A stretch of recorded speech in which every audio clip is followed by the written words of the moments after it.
Hi there everyone! Today I made brioche bread. It is attractive outside and soft and delicious throughout. The filling I used is a combination of apples and raisins. So let's get started. In this brioche bread recipe, we need 240 ml warm milk. Dissolve 8 grams of fresh brewer's yeast in it. Then set aside. In a mixing bowl, crack 1 egg. Add 80 grams of granulated sugar, followed by 80 grams of seed oil. Here, I used sunflower oil. Get an egg beater and give them a mix.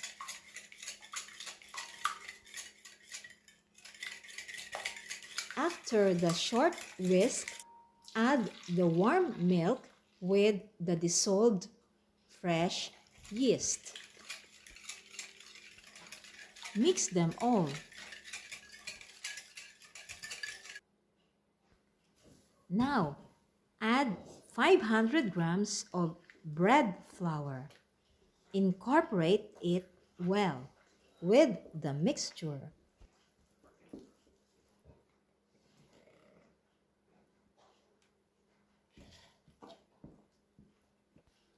The last ingredient to be added is a grated peel of a whole lemon.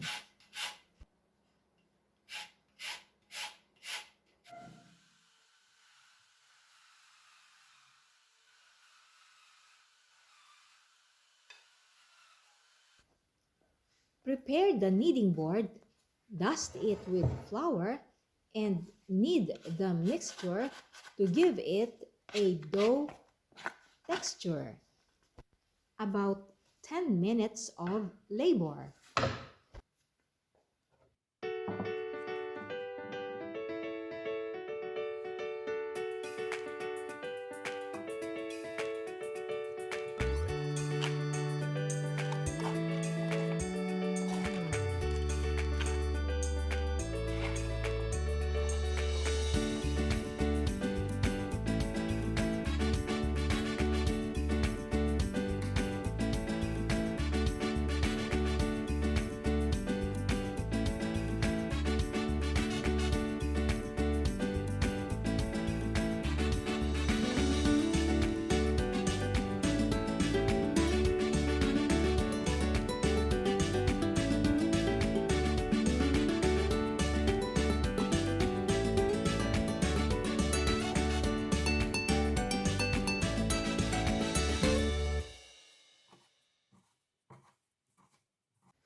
Now, it's time for the dough to take a rest so that it will leaven well.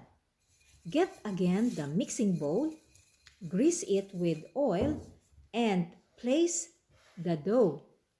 Cover it with a plastic wrap or whatever cover and let it stay in a warm place.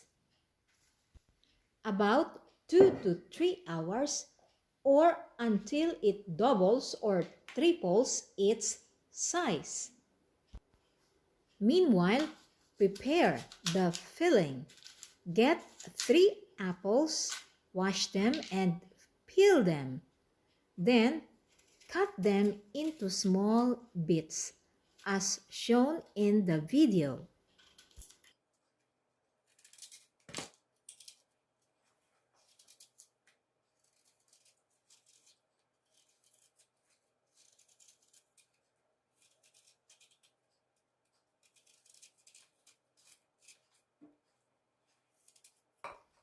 Get a small pot and put there all the small bits of apple. After that, add sugar, 100 grams of granulated sugar and also canela powder.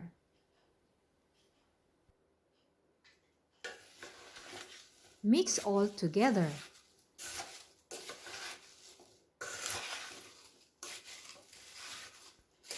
Turn on the heat. Let the apple cook. Add 50 grams of raisins while cooking the apple.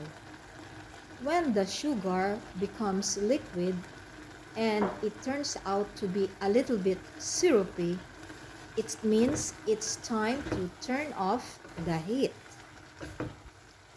Set aside and let it cool down.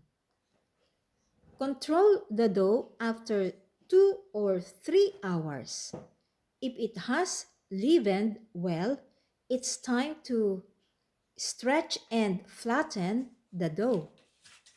So, prepare the kneading board, dust it with flour, and start flattening the dough with the help of the rolling pin.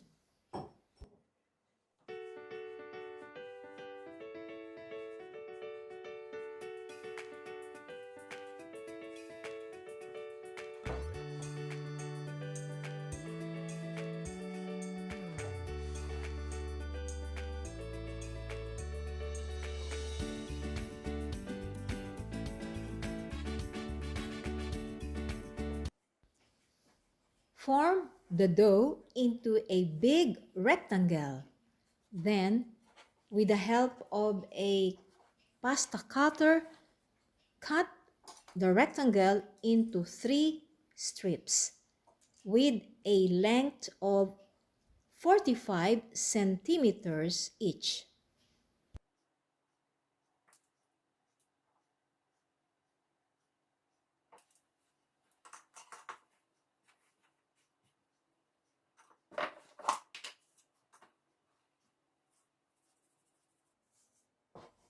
Before adding the apple filling, add 2 tablespoons of breadcrumbs.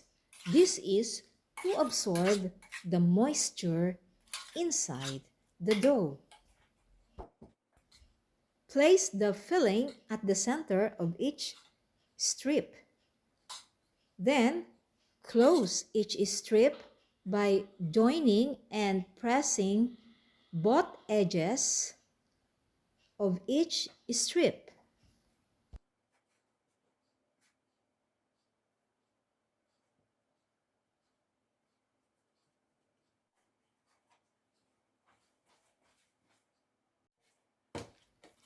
Arrange them in a greased baking tray and form a braid out of them.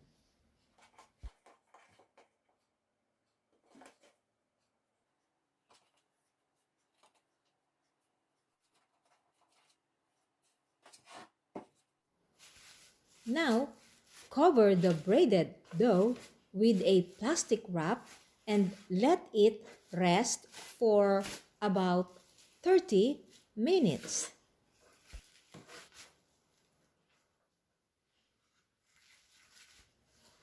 After 30 minutes, remove the cover and brush the egg wash on the braided dough. For the egg wash, get 1 egg yolk and put some drops of milk. Mix them and that's it. That is the egg wash.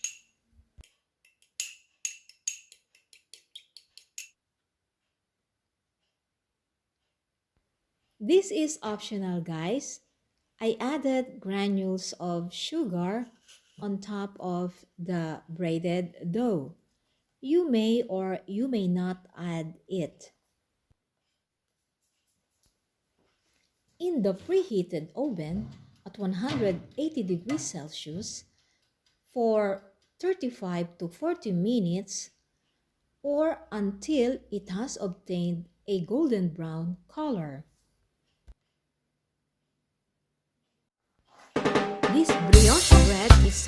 attractive. I can't wait to taste it.